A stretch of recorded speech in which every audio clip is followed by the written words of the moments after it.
Hello students, I am Rita Mishra. Welcome to my class. In this video, we are describing order of reactivity of 15th group elements, reactivity towards hydrogen, halogen and oxygen. Reactivity towards hydrogen. All 15th group elements form hydride. Their general formula is MS3.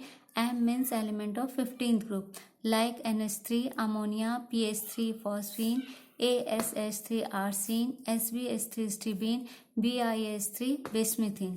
इनके structure and bond angle देखेंगे तो इन hydrides का जो central atom रहता है वो क्या form करता है, sp3 हाइब्रिडाइजेशन फॉर्म करता है, जिसमें से कि 3 sp3 ऑर्बिटल्स जो रहते हैं हाइब्रिड ऑर्बिटल्स, इसमें आप देखेंगे स्ट्रक्चर में 3 sp3 हाइब्रिड ऑर्बिटल्स जो है वो हाइड्रोजन के साथ MH बॉन्ड फॉर्म करता है और 4th sp3 हाइब्रिड ऑर्बिटल्स के पास lone pair of electron present रहता है, इसलिए इनका स्ट्रक्चर क्या रहता है, पिरामिडल रहता है due to the lone pair of electron and their bond angle decreases, है ना, इसलिए इनका बॉन्ड एंगल डिक्रीज हो जाता है from the bond angle of regular, यानी कि रेगुलर जो स्ट्रक्चर होता है sp3 हाइब्रिडाइजेशन का वो क्या रहता है, टेट्राहेड्रल स्ट्रक्चर रहता है जिसका बॉन्ड एंगल क्या रहता है 109 डिग्री 28 डैश, ठीक है। लेकिन इनके पास लोन पेयर ऑफ इलेक्ट्रॉन होने के कारण इनका बॉन्ड एंगल क्या हो जाएगा, डिक्रीज हो जाएगा और हम ऊपर से नीचे आने पर इनका बॉन्ड एंगल क्या होता जाता है, डिक्रीज होता जाता है, ठीक है। जैसे NH3 का 107 रेगुलर में आपका कितना है 109 डिग्री 28 डैश है ना, और स्ट्रक्चर क्या है टेट्राहेड्रल है, लेकिन इनका स्ट्रक्चर क्या होता है पिरामिडल हो जाता है, ठीक है, क्योंकि इनके पास lone pair of electron present रहता है। ऊपर से नीचे आने पर हमारा डिक्रीज होता है तो NH3 का 107, PH3 का 94, ASH3 का 92, SbH3 का 91, BiH3 का 90। अब इसका रीज़न है कि क्या रीज़न है कि ऐसा बॉन्ड एंगल क्यों डिक्रीज होता है, रीज़न क्या है, difference in bond based on किस पर बेस्ड रहता है, their electronegativity and size of the central atom, ठीक है।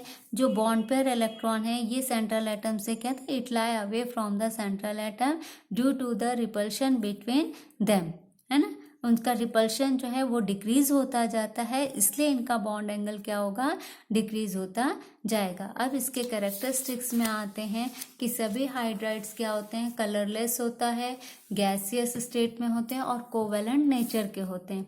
थर्मल स्टेबिलिटी हम देखें, नेक्स्ट कैरेक्टर है थर्मल स्टेबिलिटी, हाइड्राइड्स का डिक्रीज होता है ऊपर से नीचे आने पर। इसका रीज़न क्या है, इनकी साइज जो है सेंट्रल एटम की साइज वो क्या होती है, इंक्रीज होती जाती है, जिससे कि MH बॉन्ड का जो पावर है वो रिड्यूस होता जाता है ना। इन सभी के जितने भी मैं आपको कैरेक्टर्स पर बता रही हूँ इन सब के रीजंस जो हैं वो दिए गए हैं, ठीक है, जिसका एग्जाम में ये रीजंस जो है वो पूछे जाते हैं, है ना, रीजनिंग क्वेश्चंस पूछे जाते हैं, तो आपको ये जो इनके कैरेक्टर्स जो बता रही हूँ इनको अच्छे से लर्न करना है, ठीक है। उसके बाद हम नेक्स्ट आते हैं बॉइलिंग पॉइंट। इनके हाइड्राइड्स जो हैं इनके हाइड्राइड्स का बॉइलिंग पॉइंट इंक्रीज होता है फ्रॉम PH3 टू BiH3। इसका रीज़न क्या है, क्योंकि इनका मॉलिक्यूलर वेट क्या हो रहा है वो इंक्रीज हो रहा है और इनके बीच में कौन सा फोर्स ऑफ अट्रैक्शन है, वान डर वाल्स फोर्स ऑफ अट्रैक्शन है। इसमें हम देखेंगे NH3 को, यहाँ पे मैंने आपको बताया NH3 को छोड़ करके PH3 से BiH3 तक, ठीक है।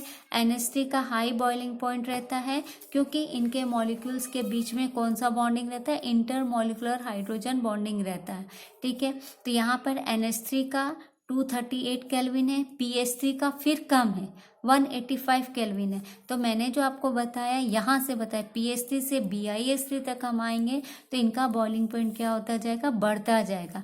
PH3 का 185, AH3 का 211, SbH3 का 255 और BiH3 का 290 और NH3 का अलग ही रहेगा, जो सबसे मतलब PH3 से ज़्यादा रहता है 238 केल्विन। इसका रीज़न क्या है, क्योंकि इसके बीच में इंटरमॉलिक्यूलर हाइड्रोजन बॉन्डिंग रहता है और इनका इंक्रीज होने के का रीज़न क्या है, क्योंकि इनके बीच में क्या रहता है, वान डर वाल्स फोर्स ऑफ अट्रैक्शन रहता है, ठीक है।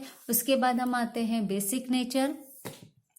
इनके पास लोन पेयर ऑफ इलेक्ट्रॉन होने के कारण, यानी कि सेंट्रल एटम के पास लोन पेयर ऑफ इलेक्ट्रॉन होने के कारण इनके हाइड्राइड्स कैसे बिहेव करते हैं, लुईस बेस की तरह बिहेव करते हैं, है ना। ये कैरेक्टर डिपेंड किसके ऊपर करता है, depend upon the electron cloud density, है ना, इसके ऊपर डिपेंड करता है। तो NH3 जो है ये इसमें सबसे ज़्यादा स्ट्रॉन्गेस्ट इलेक्ट्रॉन पेयर डोनर है।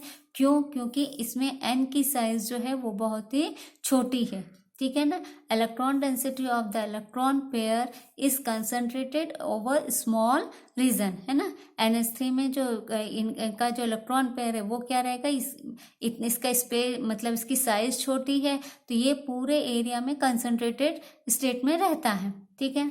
एज द साइज इंक्रीजेस, तो जैसे जैसे साइज बढ़ता जाएगा तो इनका जो ये है डेंसिटी जो है इलेक्ट्रॉन डेंसिटी वो क्या होता जाएगा, डिफ्यूज होता जाएगा, ठीक है ना। और इसका जो and less available for donation, फिर इलेक्ट्रॉन डोनेशन की जो अवेलेबिलिटी है वो क्या होती जाएगी, कम होती जाएगी, इसलिए इनका बेसिक नेचर क्या होता जाएगा, डिक्रीज होता जाएगा, ठीक है। तो जैसे NH3, फिर PH3, फिर ASH3, SbH3 एंड PiH3। उसके बाद हम आते हैं रिड्यूसिंग कैरेक्टर। ये भी आपका ऊपर से नीचे आने पर इनका रिड्यूसिंग कैरेक्टर क्या हो जाएगा, बढ़ता जाएगा, है ना। तो NH3 सबसे वीकेस्ट रिड्यूसिंग एजेंट है और BiH3 सबसे स्ट्रॉन्गेस्ट है। सॉल्युबिलिटी, NH3 की हाई सॉल्युबिलिटी है वाटर के साथ, रीजन क्योंकि ये हाइड्रोजन बॉन्डिंग फॉर्म करता है। बाकी हाइड्राइड्स जो हैं वो वाटर में सॉल्युबल नहीं हैं क्योंकि वो हाइड्रोजन बॉन्डिंग फॉर्म नहीं करते हैं, ठीक है। उसके बाद हम नेक्स्ट आते हैं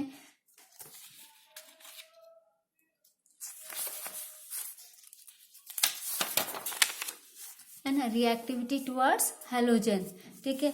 इस ग्रुप के सभी एलिमेंट्स जो हैं वो ट्राइहैलाइड एंड पेंटाहैलाइड फॉर्म करते हैं। तो सबसे पहले हम ट्राइहैलाइड में आते हैं, तो ये MX3 टाइप ट्राइहैलाइड फॉर्म करता है ना, यानी कि ये हाइलोजन के साथ डायरेक्ट कॉम्बिनेशन करके ट्राइहैलाइड फॉर्म करते हैं। ट्राइहैलाइड में sp3 हाइब्रिडाइजेशन रहता है, जो लोन पेयर ऑफ इलेक्ट्रॉन है ना इसमें भी प्रेजेंट रहते हैं।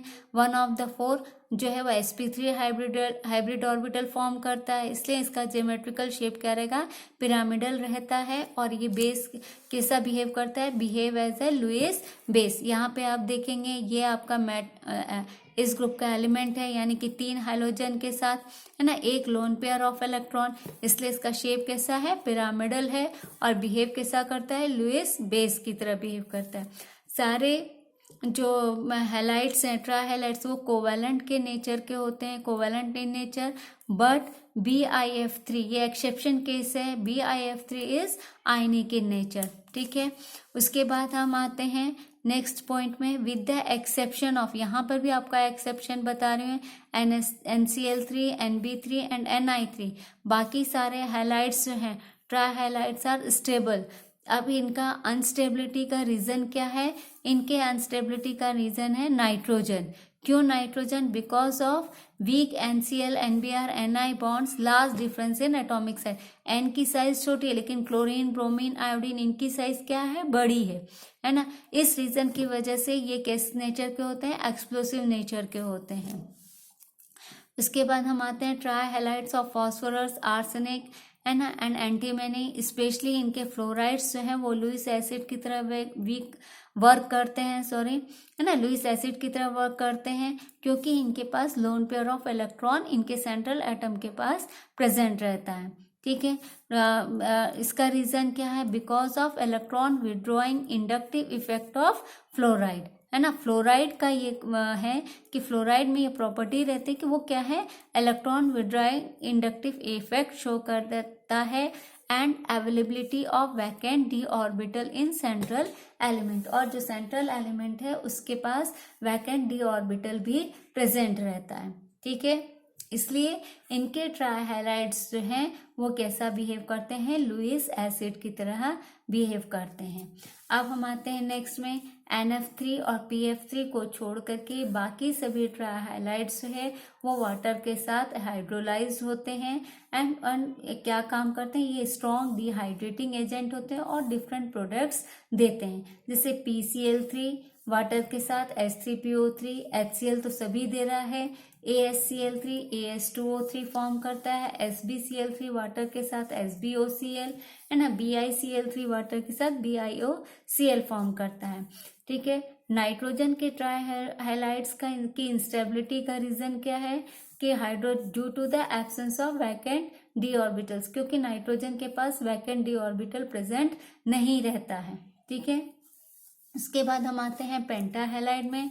नाइट्रोजन और बिस्मथ को छोड़ करके सभी एलिमेंट जो है वो पेंटाहेलाइड फॉर्म करते हैं। इनके जो सेंट्रल एटम है उसका हाइब्रिडाइजेशन क्या रहता है, sp3 डी हाइब्रिडाइजेशन रहता है। शेप क्या रहेगा, ट्राइगोनल पाई पिरामिडल रहता है और बॉन्ड एंगल उसका कितना रहता है, 120 डिग्री एंड 90 डिग्री रहता है।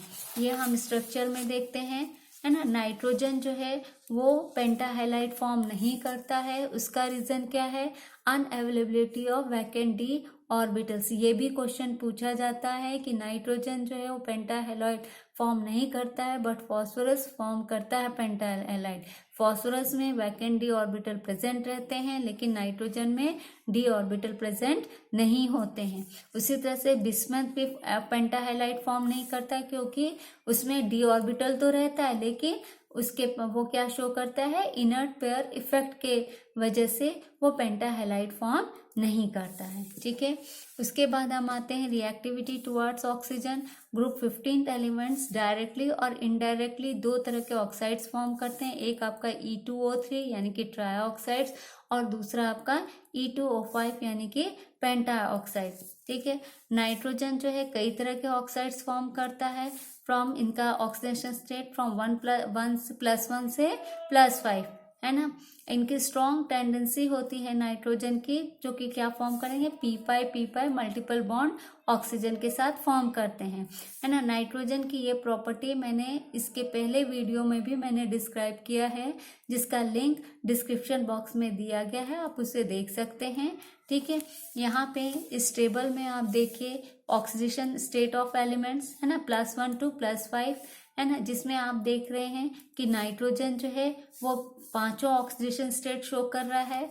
फॉस्फोरस जो है वो +3 +4 +5, आर्सेनिक सिर्फ +3 एंड +5, इस तरह से सभी ऑक्सीडेशन स्टेट शो करते हैं, है ना। इनकी एसिडिक स्ट्रेंथ जो ऑक्साइड की है, nitrogen oxides of nitrogen increases with increase in oxidation state, है ना। ऑक्साइड्स ऑक्सीजन के साथ ऊपर से नीचे +1 जैसे जैसे इसका ऑक्सीडेशन स्टेट बढ़ेगा, है ना, तो इनकी एसिडिक स्ट्रेंथ भी बढ़ती जाएगी। जिसमें आपका फर्स्ट वाला यानी +1 और +2 वाला N2O एंड NO ये क्या रहते हैं, न्यूट्रल रहते हैं, है ना। तो N2O NO, उसके बाद N2O3, फिर N2O4 एंड फिर N2O5। और ट्राईऑक्साइड्स का एसिडिक स्ट्रेंथ क्या रहेगा, वो डिक्रीज करेगा फ्रॉम द ग्रुप। तो N2O3 की सबसे ज्यादा रहेगी, है ना, ऊपर से। उसके बाद फिर P2O3, फिर AS2O3, फिर Sb2O3 एंड देन Bi2O3। ठीक है, उसके बाद जो AS4O6 Sb4O6 यानी +4 ऑक्सीडेशन स्टेट वाले जो रहेंगे कंपाउंड ऑक्साइड्स वो एम्फोट्रिक नेचर के रहते हैं और Bi2O3 वो क्या है, बेसिक नेचर का रहता है। पेंटा ऑक्साइड सभी एलिमेंट्स के वो किस तरह के रहते हैं, एसिडिक नेचर के होते हैं। ठीक है, लेकिन एसिडिक कैरेक्टर इनका N2O5 से B2O5 पर हम आते हैं, वो क्या होता है, डिक्रीज होता जाता है। ये देखिए N2O5 फिर P2O5, जैसे हम नीचे आएंगे तो इनके कैरेक्टर क्या होगी, डिक्रीज होती जाएगी। ठीक है, इनकी स्टेबिलिटी जो है ऑक्साइड्स की वो डिपेंड करती है ऑक्सीडेशन स्टेट पर। जितना ज़्यादा ऑक्सीडेशन स्टेट होगा उतना ज़्यादा स्टेबल होगा। It decreases from the group due to the inert pair effect. Group में अगर हम देखें ऊपर से नीचे आने पर तो क्या होगा, इनर्ट पेयर इफेक्ट के कारण ये स्टेबिलिटी इनकी कम होती जाएगी। ठीक है, N2O5 सबसे ज़्यादा स्टेबल है और B2O5 सो अनस्टेबल है ना, नॉट बीन प्रिपेयर्ड। ठीक है, ये बहुत ही अनस्टेबल होते हैं। आई होप आप लोगों को ये वीडियो पसंद आया होगा। अगर आपको ये वीडियो पसंद है तो प्लीज़ इसे लाइक शेयर एंड सब्सक्राइब ज़रूर कीजिएगा। मैं इसी चैप्टर के और भी वीडियोस बनाए हैं, इसके अलावा भी दूसरे टॉपिक्स के भी वीडियो का लिंक डिस्क्रिप्शन बॉक्स में दिया गया है, आप उसे भी देख सकते हो। Thank you for watching my video.